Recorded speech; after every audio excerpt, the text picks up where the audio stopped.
Alright everyone, today we're going to be talking about endpoint security, and I know it's not the first time we've talked about endpoint security, but this time we're going to be focusing on behavior analysis.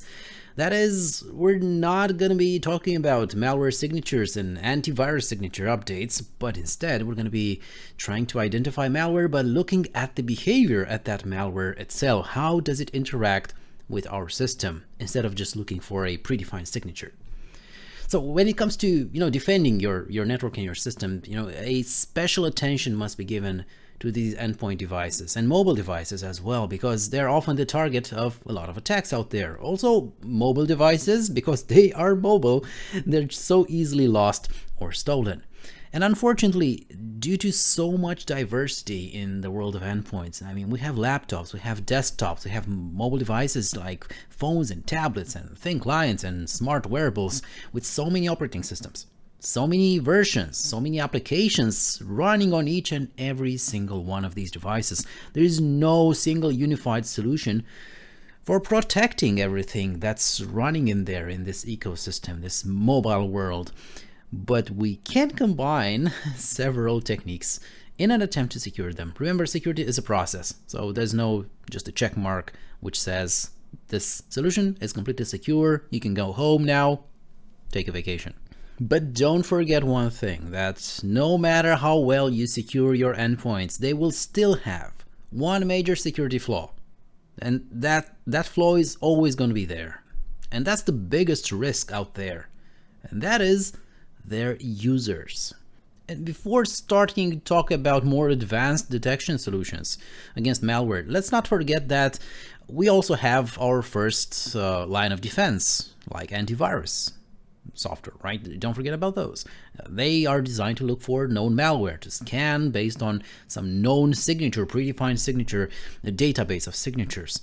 And they don't just scan against viruses nowadays, they look for Trojans, they look for spyware, adware, droppers, and so on. Well, they're still useful in real life. Antivirus solutions are now considered to be not enough and sufficient in the face of more advanced threats. So let's see some complementary solutions out there. And most of these complementary solutions, or just smarter solutions, are going to deal with behavior analysis and anomaly detection. Now, why is that? Well, because we don't know exactly what to look for when the malware becomes too advanced. That's why we look at behavior and anomalies. And that's because the things that we already know how to look for are already registered as malware or attack signatures in their databases and our traditional security devices like antivirus or network IPSs. And not just the antivirus and the IPS devices know about those signatures, but the attackers know about those signatures as well, and they always try to evade them, okay? So let's get back to looking at malware from an anomaly perspective. Let's see what we can detect and how. First type of software that it's worth mentioning here is of type HIDS or HIPS, that is host-based intrusion detection system, or host-based, you guessed it, intrusion prevention systems. They're usually packaged as suites of software that attempt to detect intrusions on a single machine. So they're going to be running as a service on your local laptop, on your local desktop, and they're going to be monitoring things like, the file system, especially the operating system files, the drivers, make sure nobody has tampered with them, nobody has changed them in the meantime, application executables, even log files, in order to detect tampering within the log files.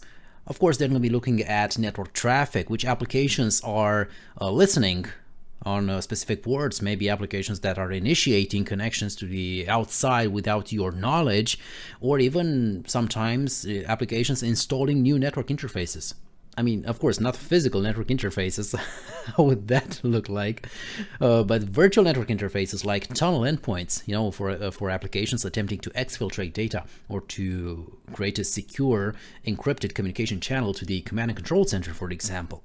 Now, a great advantage of these host-based solutions is the fact that they are able, especially from a networking perspective, to look at encrypted traffic, because from their point of view, that traffic has not yet been encrypted or has just been decrypted, because they are located right at the end of any encrypted tunnel that you might be using. If you're on a VPN, if you're transferring some data over an HTTPS connection with a website, well, at your browser level, at your machine level, that traffic is first unencrypted before it becomes packaged, ready to be sent over the encrypted connection. And well, while that traffic is still not encrypted, while those requests are being built, that's when the host-based intrusion detection or prevention system is going to get a chance to look at that traffic and decide whether there's something fishy happening in there. Now, one additional type of tool that kind of falls within the same category here is the file integrity and monitoring tools. Now, we do have a lot of solutions here, but basically they all do kind of one thing. You know, they just keep an eye on the files, especially on the operating system files, and they warn you, or they create an alert, or they even block any attempts to change those operating system files, unless, of course, you know, a Windows update, for example, happens. But by carefully monitoring those files and maintaining a database of file hashes, the file integrity monitoring solution can ensure or detect whenever a malicious software attempts to modify any operating system files. So again, this is also a type of behavioral analysis, because we don't know exactly what the signature of the specific malware is, but as long as it tries to change some of the operating system files, it's definitely up to no good. All right, so this is one way of behavior that we can look for. Now, one example is going to be the tripwire tool. This one I would strongly encourage you to remember for the exam. Another type of tool, a more comprehensive one actually, is the endpoint protection platforms. These are kind of like the all-in-one softwares that you sometimes see on enterprise computers. You know, that complete security suite that takes care of everything, like IDS, antivirus, looks for rootkits, filters your web traffic, filters even your search engine results that you get within the browser. You know, URL filtering, DLP enforcing, all that stuff. They're usually packaged into one single solution.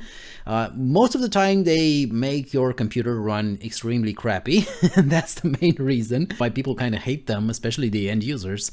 But they're good at what they do, right? In an enterprise environment, they're very useful because they can be administered through a centralized management console for all the endpoint devices, and you get a lot of visibility and a lot of control over all the endpoints that your users are using.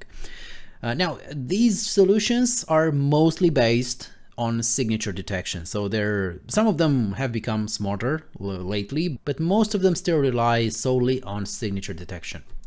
Another one here, actually kind of the next one on the evolutionary list, is the endpoint detection and response solutions. They work kind of like the endpoint protection platforms that we just talked about before, but those are signature based. Now, EDR solutions advertise themselves as being adaptive, based on machine learning, being able to identify this malicious behavior without a specific signature. So they just look for endpoint indicators of compromise or just suspicious behavior in an attempt to detect anomalies that might indicate the presence of malware. There are a lot of vendors out there that are developing solutions like this. Just to mention, one of these would be Cisco AMP for endpoints. They are very good at containing malware, including 0 days, because they're able to identify a malware from its behavior, from what it's doing on that specific host, even when they don't have a specific signature for it. So how do they do this? Well, they're going to look for things that look out of context, out of place. Things like, I don't know, duplicate process files, like 2 processes launched from an executable with the same name, but from 2 different disk locations. Why would that happen? Another suspicious behavior would be to have some known process that usually does not create network connections initiate some outbound traffic. I mean, how weird would it be to see an active TCP connection being initiated from Notepad, for example, right? Another one would be look for processes with no attached information, no metadata, no description, or no digital signature. So we do have a lot of methods here to try to analyze things that just don't look right. And sometimes we can even correlate this information over a larger set of hosts. I mean, we might be seeing a new process popping up on one host. We know nothing about that process, but let's say in 2 minutes time, we see the same process name popping up on another 50 hosts on the same network. Now that might be suspicious behavior. That might indicate a worm propagating through a vulnerability in the network. And finally, the last one here, and as you can see, there's not that much difference between all these solution types, but CompTIA kind of insists that you know this terminology, and especially this last one, UEBA, User and Entity Behavior Analysis. I would bet that you're probably going to get at least one question in the exam about this one. It's all about what do users do, how do they do it, when do they do it, what are their usual actions on their workstations. So these are solutions that are kind of intrusive sometimes because they track user behavior across multiple devices and multiple services accessed by that user, and not everybody is going to be so happy knowing that everything that they do, everything that they type, every web location they access is stored somewhere and the company has access to that kind of information.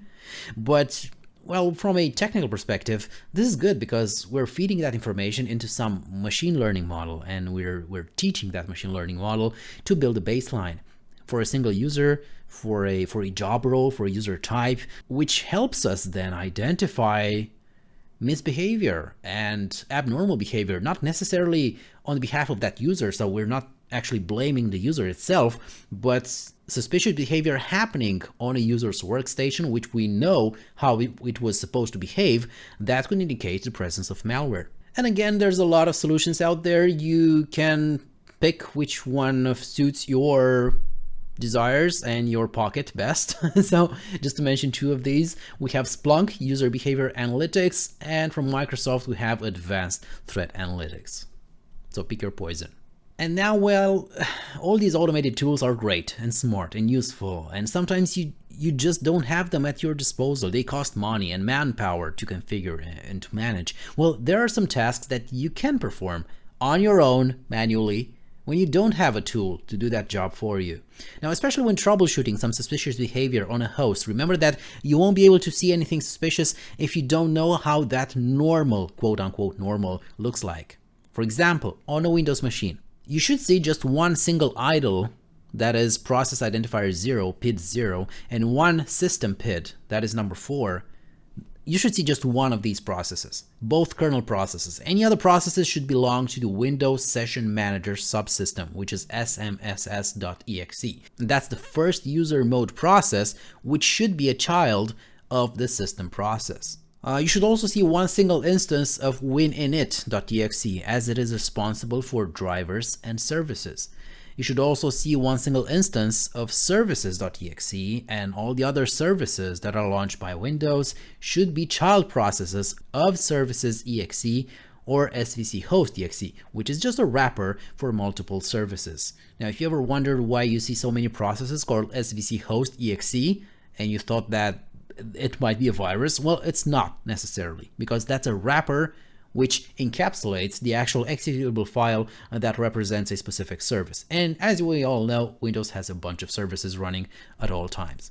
Also, all the system services should be digitally signed, so check for the digital signature. Services should be launched by either the system, the local service, or the network service accounts, not any other type of account. You should also find just one single instance of lsas.exe, as this is the process that handles authentication and authorization. So careful with this one, especially if it becomes compromised. WinLogon, this one handles the GUI, the graphical user interface of Windows, and there should be just one instance for each user session. So finding multiple executable files like these might indicate that somebody else is connected to your machine. User init, you should not be able to see this for too long because it enables the use of Explorer.exe and then exits. It should not persist. If it persists, it might be an indicator of malware which tries to exploit the fact that this executable file is most likely going to be whitelisted in any solutions, but you should not be able to see this for a long time. And then we have Explorer.exe, not just Windows Explorer. It's not just a file manager, but it's also the parent process for any other processes that are manually launched by the current user. Everything else is being launched by Explorer.exe. Now, in order to see this information, of course, you do have Windows Task Manager on Windows. I don't think I need to show you Windows Task Manager at this point. but some better utilities you can find within the sysinternal package, which is freely available from the Microsoft website, and I strongly encourage you to download it and keep that set of tools. They don't take out a lot of space, by the way. Keep that set of tools handy because they're awesome. Actually, they're really handy and much more capable than the standard tools that Windows gives you out of the box.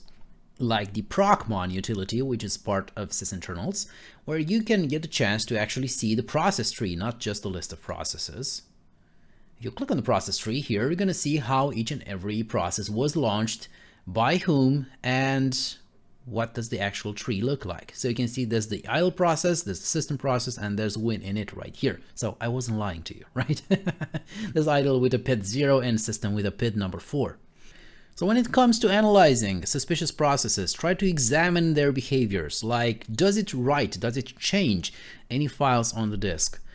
Where was it launched from? Where is its launch location? A process that looks like a system one, but starts in your home folder doesn't look good, not to mention if it starts in your downloads folder, right? Then try to see if the process is somehow obfuscated or compressed. Is this normal? Right? This is going to be highlighted in purple, by the way, in Process Explorer, which is another tool as part of the sysinternals utilities. Does it have a weird relationship with its parent? Actually, does it have the wrong parent? I know that doesn't sound any better. Does it have the right parent? Was it launched by the process that we expected? We expect that process to normally launch it. Okay, so try to analyze that process tree and try to find some anomalies in there. Now, what happens if you try to delete the process? Does it come back? How does it come back? How easily does it come back? Is it normal for the process to automatically come back if you try to kill it? And how does it interact with the network? Is it listening on a port? Does it have active connections open? Is it sending? Is it initiating connections to the outside, and is it sending any type of traffic over that type of connections? And for all this information, Task Manager can provide some high-level information, but up to a point. Now, a better tool would be Process Explorer, again part of the sysinternal tools, where you can again see the tree of processes, how much resources they contain, who launched them, and so on. Or if you can even dig deeper into each and every one of these processes here in order to analyze performance statistics, TCP/IP connections, active connections, all right?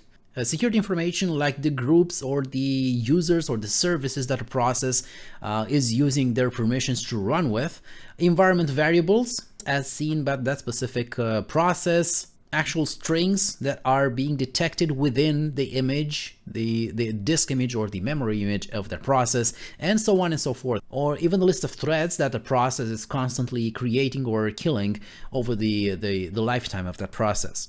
And there are a couple of command line utilities built into Windows that you can use to explore the list of processes. I'm going to mention just a single one, which is task list, right?